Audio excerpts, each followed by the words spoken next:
ఎందుకు ఊరుకుంటారు? ఆ మాత్రంలో రియాక్ట్ చేయకపోతే ఎట్లా? అరుణ గారు సార్ పాయింట్ నంబర్ 1 2018 నుంచి స్టార్ట్ చేసి 2022 వరకు పవన్ కళ్యాణ్ గారిని, ఆయన కుటుంబాన్ని, ఆయన బిడ్డల్ని ఇష్టారీతిగా అప్పుడున్నటువంటి రాష్ట్ర ముఖ్యమంత్రి జగన్మోహన్ రెడ్డితో సహా మొత్తం వైసీపీ నాయకులు, వైసీపీ డబ్బులు ఇచ్చి మేపుతున్నటువంటి ఇన్ఫ్లుయెన్సర్లు, మిగతా నాయకులందరూ కూడా పవన్ కళ్యాణ్ గారిని వ్యక్తిగతంగా, ఆయన కుటుంబాన్ని కూడా నీచంగా మాట్లాడుతూ ఉంటే, పవన్ కళ్యాణ్ గారు ఆయన పార్టీ సభ, ఆయన పార్టీ కార్యాలయంలో, ఆయన పార్టీ క్యాడర్ తో పెట్టుకొని ఆయన మాట్లాడినటువంటి వ్యక్తులను ఉద్దేశిస్తూ ఇచ్చినటువంటి ఒకే ఒక్క వార్నింగ్. అది ఎంతో ఆవేదన అణుచుకున్న తర్వాత వచ్చినటువంటి ఒక ఆవేశపూరితమైనటువంటి డైలాగ్ అది. కానీ ఇక్కడ ఈ రావణ్ అనే జోసెఫ్ బత్తలకూరు అనేటువంటి వ్యక్తి పెట్టింది దళిత క్రైస్తవ సభ. అక్కడ అతనికి సంబంధం లేదు, అతను దళితులు కాదు.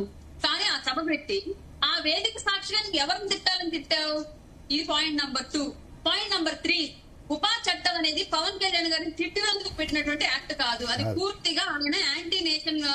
కానీ చాలా రోజుల క్రితం మాట్లాడు కదా, హిడ్మాకు వ్యతిరేకంగా మాట్లాడింది ఇప్పుడు కాదు కదా, చాలా రోజుల క్రితం కదా అంటారు. అప్పుడెందుకు పెట్టలేదు? ఇప్పుడు వెలుగులోకి వచ్చింది కాబట్టి.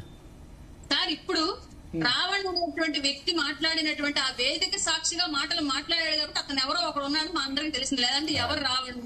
శతకోటి లింగాల్లో ఒక కోడి లింగం మాకు ఉన్నటువంటి చాలా మంది యూట్యూబర్లు, అతను కూడా ఒక యూట్యూబర్ కింద కన్సిడర్ చేసుకుంటాం. కానీ మేము ఎందుకు అంత కన్సిడర్ చేసుకుంటాం? అతను ఏం మాట్లాడుతున్నాడు, ఏం చేస్తున్నాడు?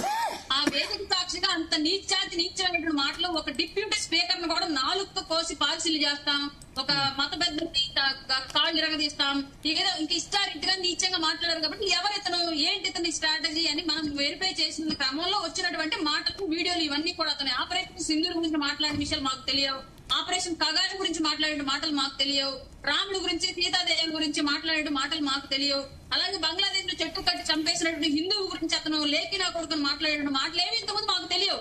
ఆ వేదిక సాక్షిగా అతను మాట్లాడిన మాటలను చూపించి తర్వాత అతని గురించి అధ్యయనం చేసిన క్రమంలో ఇవన్నీ మాకు బయటపడ్డాయి. కాబట్టి పౌరులుగా కొందరు స్పందించి అతను నక్సలిజం భావజాలను సపోర్ట్ చేస్తున్నాడు, టెర్రరిస్ట్ భావజాలను సపోర్ట్ చేస్తున్నాడు కాబట్టి దాని సంఘ విద్రోహ శక్తిగా ఎదిగేటువంటి అవకాశం ఉంది కాబట్టి కట్టడి చేయాలని చెప్పేసి కేసులు పెట్టారు.